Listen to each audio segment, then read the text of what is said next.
The world can be a scary, meaningless, apathetic place, a worthless and empty void of experience. I know that. I have lived it. I understand the feeling, like you are drowning in tar yet cannot be bothered struggling. Like you are collapsing in on yourself, suddenly filled with a terrible emptiness. Like there is a black hole in your chest, intent on grinding you to dust. We live only in the moment, and are thus bound to its torturous lows and terrific highs. This episode is a reminder, a warning, and a gift. Something that anyone searching this term could surely use.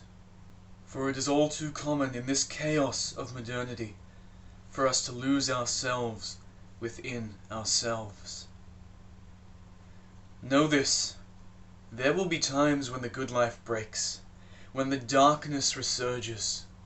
These are temporary. They will always pass, and you will inevitably emerge the stronger for it. These are times when your spirit has fractured for whatever reason, when your purpose fizzles out and your passion dries. They are times of change, confusion, and violation.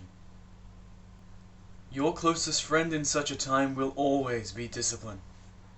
When you are at your lowest, when all seems lost and a needless expense of energy, that is exactly when you must persevere in discipline.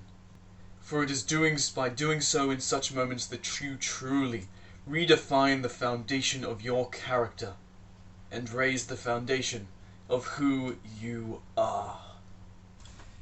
You already logically understand your goals. I know, my friend, that your emotions are a mess right now, that you feel like doing anything but continuing to push. Yet that is exactly why you must, because emotions follow action. It is by acting out structure and purpose within your life that you will restore a sense of it. So endure in your routine, and later today block out about an hour for reflection. Don't do it immediately, because there is great value in sitting with this feeling, in understanding the place of these emotions in the grand dance of life. Yet later you will question yourself. You will ask once more that most damning of all questions. What do you want out of life? Where will you find your meaning? In this starburst of possibility, what will you dedicate this one existence to? In all the years this question has haunted me, like a knife in the back of my brain that I've somehow almost numbed to. I have taken only one meaningful step forward. My friend, live your life for others. Improve yourself so that the value you create betters the world.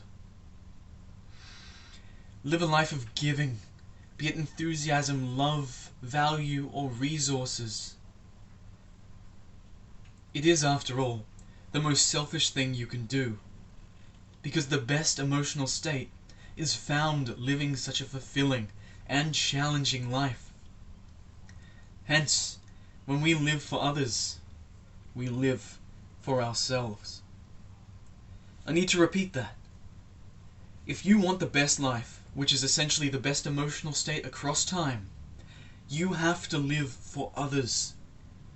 And hence, the most selfish move is the unselfish one. Take the evolutionary perspective. What is the number one key to survival and reproduction amongst human beings? It's community, right? Your body has the best chance of living a long and strong life and producing healthy offspring when it is an important member of a powerful tribe. And what makes a powerful tribe? Well, it's obvious, isn't it? when each and every one of its members is giving immense amounts of value? So what makes you an important member of a powerful tribe? Well, that's even more obvious. You have to be giving more value than everyone around you. You are wired to feel most fulfilled and content when contributing to a promising community and cause. That is the best way nature has found for you to live. So of course, to be fulfilled, we have to produce that in some way within the modern world. If you want to live your best life, it is the only way. So of course, that means you have to put in the work and make of yourself something spectacular. So of course, you need to obsess over improving your fitness, charisma, wealth, value, and prosperity. It's what your brain wants. Even so, your brain will not help you get it. You see, your brain lives in a prehistoric world where contributing to your tribe meant going out and doing something straight away. You wanted to provide your value? You go hunt food immediately and bring it back in a few hours. The space between action and outcome was very, very small. Nowadays, you want to contribute? Well, it takes over a decade of education, and then another 5 years on top of that. And even then, that is the fast route. Your brain can't comprehend that. It's not great with delaying gratification. And then add on top of that the fact that every corporation under the sun is out to get you, leveraging that very wiring against you, and well, you get the perfect cocktail for an epidemic of meaninglessness. But, are you just gonna give up? You gonna throw in the towel because life's hard? You're gonna be like every other mediocre peasant out there and whine about stuff you cannot control? No, you are better than that. You're gonna put in the work, because the work is what fulfills you. Because by striving and struggling against fate itself, your brain is gonna start to see the small rewards of your actions. Those rewards will literally rewire it and show you through your own brute force of will how things could be. Before too long, it's not going to be your adversary, it's going to be your cheerleader. It won't be easy. I won't lie, it's going to fight you every step of the way. It is the most stubborn fool of them all. But, by enduring and producing results, you will slap it into the right perspective. Always remember that you cannot entirely trust your brain. That it is going to intellectualize all kinds of excuses to get you to stop. It doesn't want you to do things without immediate rewards, because it doesn't know any better. It is as stupid as they come. Think about it, your brain wants an endless tub of ice cream and 14 hours of Netflix a day. You really gonna put your faith in that thing? Really? Put your faith in results. In all the people who've come before you and struggled through suffering to kick down the doors of the good life.